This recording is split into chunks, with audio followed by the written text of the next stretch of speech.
What's going on, you guys? It's been a minute. Thank you guys for tapping in.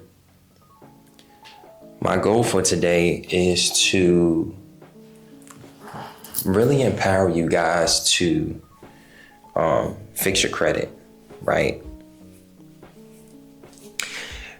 I mean, to be completely honest, I'm really just going on a whim here, talking about this because my goal is to bring the same format, bring the same vibe to my YouTube, whether it's diving deep into these laws, expressing them, teaching you from my perspective. My overall goal is to, free form, express, get all the information that I have out, because 1 minute sometimes isn't enough. You dig me? So what I wanted to talk about today was the congressional findings. Sorry,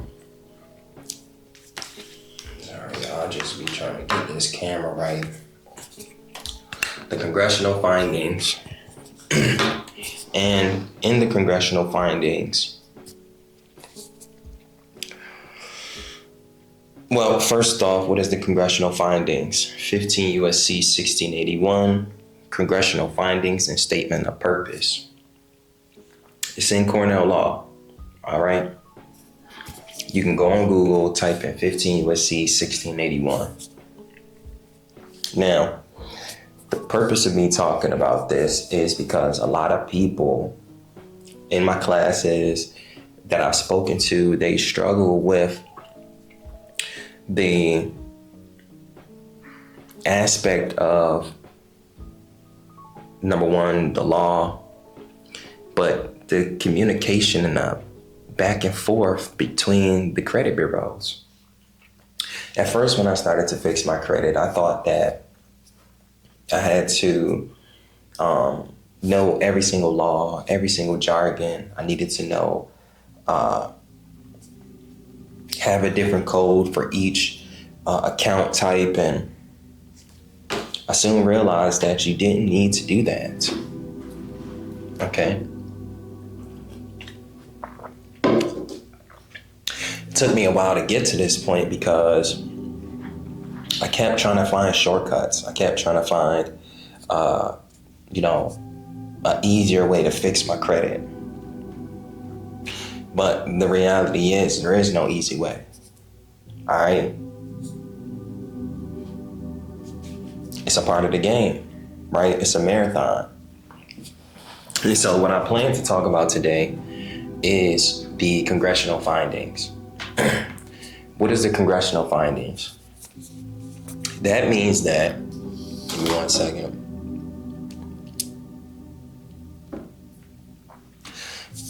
The congressional findings means that Congress found information.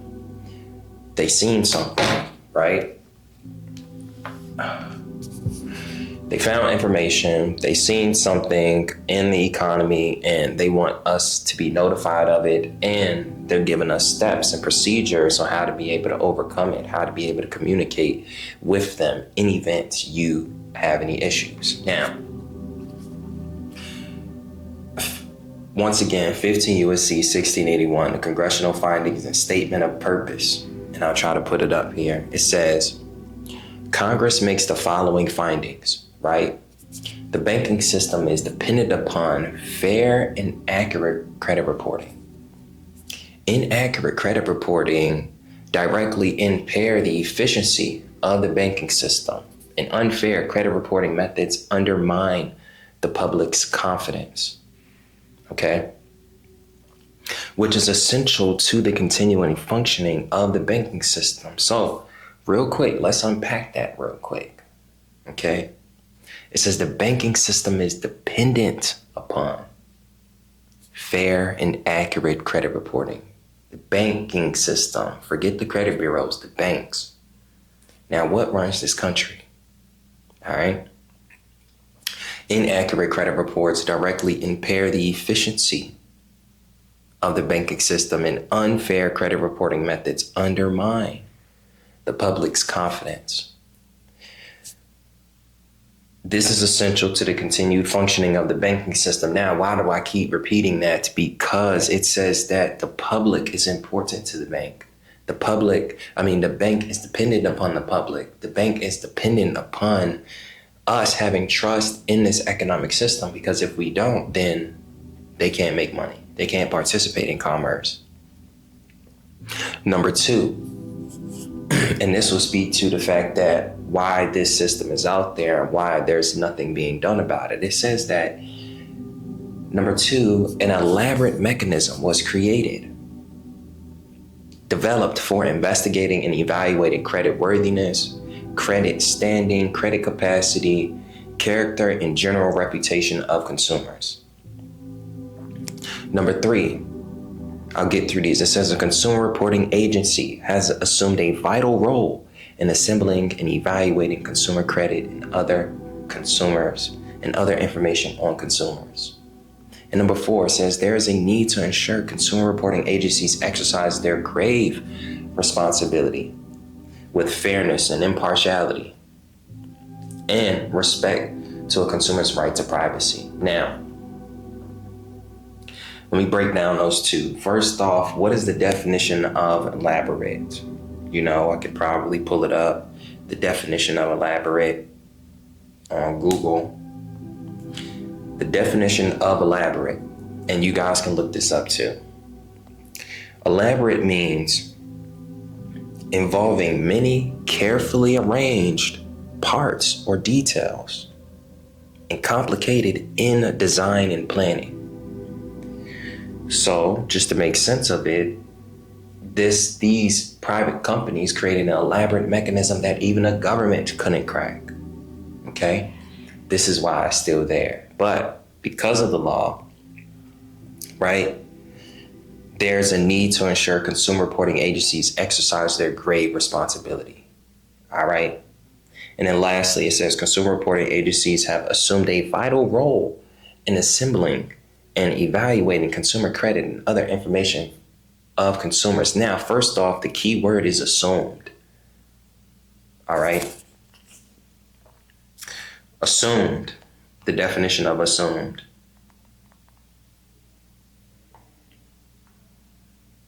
It says supposed to be the case without proof.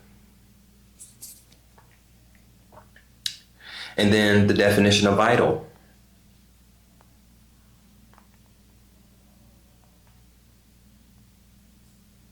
Absolutely necessary or important. So, they assumed a vital role. They are assumed that they are important. And because they assumed it, we assumed it too, right? But that was not the case. That was false, right? That right there is actually fraudulent. And in the same breath, it talks about the reasonable procedures of any type of credit reporting agency, situation, communication. It says, for the purpose of this subchapter, we require that consumer reporting agencies adopt reasonable procedures. Okay, reasonable procedures in order to take care of this elaborate mechanism, this vital role that you assumed. Also, at the same time, the fact that you have a system that directly impairs the public confidence, directly impairs the banking system that they are dependent on. So it's important for us to understand the congressional findings, and you can literally just get it all based off of, this is the premise of the FCRA. Okay, this is the premise of credit repairing. All right, it's just that simple, right? You gotta read the information. You gotta take a look at it, because once you read it, it's almost like so much power is just being given to you if you read the knowledge, if you read the information. So 15 USC 1681. For credit repair people, it's super important that you take action on this stuff now, right? Because it is a marathon. You can get started today, but I guarantee you, if you don't, it's something, I'll tell you, this is something that takes 90 days or more, depending on where you're at in the credit process. But if you don't understand that that is a 90 days that you must go through, then you will never get started. You will keep thinking that there's something that'll make it happen in 30 days. Then you'll look up and 30 days will pass. Then you try to do it the next 30 days and the next 30 days and the next 30 days. Stop doing that. So I have a solution for you. So right now, and I may put it up on the screen there, depending on if I want to get this video out, I put together a DIY software where you can get free credit repair. Now let me tell you why this is better than any other software out there. Number one, you only need credit monitoring, okay? And if you're a person that's going to fix your credit, then you need to monitor your credit, whether or not you decide to send the letters yourself. So it's going to have that. And the second thing is you're going to be able to send letters from the platform. You're going to be able to send letters from the platform. You'll also be able to download the letters, and AI will pretty much do it. So if you want to learn how to access the free credit repair, down below in the description, I put the link to the website. Not only that, but thank you guys for tuning in to my video. I'm gonna have more videos like this.